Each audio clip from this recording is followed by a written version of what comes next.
প্রচণ্ড ঝড় বৃষ্টির সতর্কবার্তা জারি করল আলিপুর আবহাওয়া দপ্তর। আর কিছুক্ষণের মধ্যেই পশ্চিমবঙ্গের বেশ কয়েকটি জেলায় ভারী থেকে অতি ভারী বৃষ্টিপাতের সতর্কবার্তা রয়েছে। পাশাপাশি বাংলায় বন্যার ফলে বন্ধ হলো স্কুল, কলেজ, দোকানপাট। 37,000-এরও বেশি মানুষ ক্ষতিগ্রস্ত হয়েছে। তো বন্ধুরা, পশ্চিমবঙ্গের ঠিক কোন জেলায় বন্যার পরিস্থিতি তৈরি হয়েছে সমস্ত কিছু আপনাদেরকে এই ভিডিওটিতে একদম ডিটেলসেই জানিয়ে দেব। তো অবশ্যই ভিডিওটিতে আপনারা প্রত্যেকেই প্রথম থেকেই শেষ পর্যন্ত সঙ্গে থাকবেন। টানা বৃষ্টির ফলে পশ্চিম মেদিনীপুর জেলার ঘাটাল এবং চন্দ্রকোনায় বিস্তীর্ণ অংশ জলমগ্ন হয়ে পড়েছে। নদীর জলস্তর বাড়ার ফলে গ্রাম থেকে শহর সব জায়গাতেই প্রবল জলবন্দী পরিস্থিতি তৈরি হয়েছে। ঘাটাল ও চন্দ্রকোনায় যাতায়াতের একমাত্র ভরসা হয়ে উঠেছে নৌকা ও স্পিডবোট।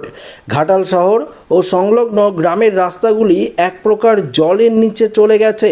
স্কুল, দোকানপাট, হাটবাজার সবই কার্যত বন্ধ রয়েছে।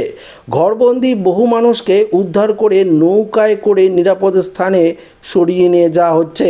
স্থানীয় বাসিন্দারা জানিয়েছেন, প্রতি বছর বর্ষায় ঘাটাল ও চন্দ্রকোনায় এই জলবদ্ধতা দেখা দেয়। দীর্ঘদিন ধরে ঘাটাল মাস্টার প্ল্যান বাস্তবায়নের দাবি উঠলেও তা আজও বাস্তবায়িত হয়নি। ফলে প্রতি বছর এমন দুর্যোগের মুখোমুখি হতে হচ্ছে সমস্ত বাসিন্দাদের। তবে আলিপুর আবহাওয়া দপ্তর জানাচ্ছে, নিম্নচাপ অঞ্চলটি আপাতত শক্তি হারিয়ে পশ্চিম দিকে সরে গেলেও সক্রিয় রয়েছে বর্ষার দক্ষিণ পশ্চিম মৌসুমি বায়ু। এর প্রভাবে আগামী কদিন ধরে রাজ্যে প্রবল বৃষ্টিপাতের সম্ভাবনা থাকছে।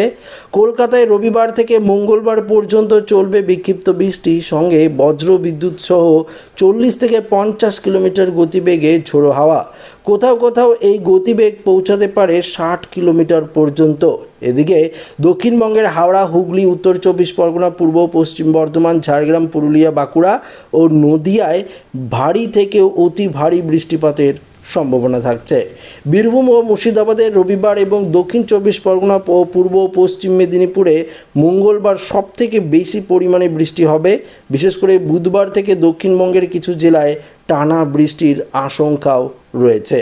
শুধু দক্ষিণবঙ্গ নয়, উত্তরবঙ্গেও সতর্কবার্তা জারি করেছে আবহাওয়া দপ্তর। সোমবার দার্জিলিং, জলপাইগুড়ি, কালিম্পং, আলিপুরদুয়ার ও কোচবিহারে অতি ভারী বৃষ্টিপাতের সম্ভাবনা রয়েছে। পাশাপাশি 2 মেদিনীপুর, মালদা জেলাতেও ভারী বৃষ্টির সম্ভাবনা থাকছে। তার আগে শনি ও রবিবার উত্তরবঙ্গের জেলাগুলিতে বৃষ্টিপাতের পূর্বাভাস দিয়েছে আলিপুর আবহাওয়া দপ্তর। তো বন্ধুরা, আশা করব ভিডিওটি প্রত্যেকের ভালো লেগেছে। ভিডিওটি ভালো লাগলে লাইক করবেন, বন্ধুর সাথে শেয়ার করবেন, নতুন হয়ে থাকলে চ্যানেলটিকে সাবস্ক্রাইব করে নেবেন। ধন্যবাদ।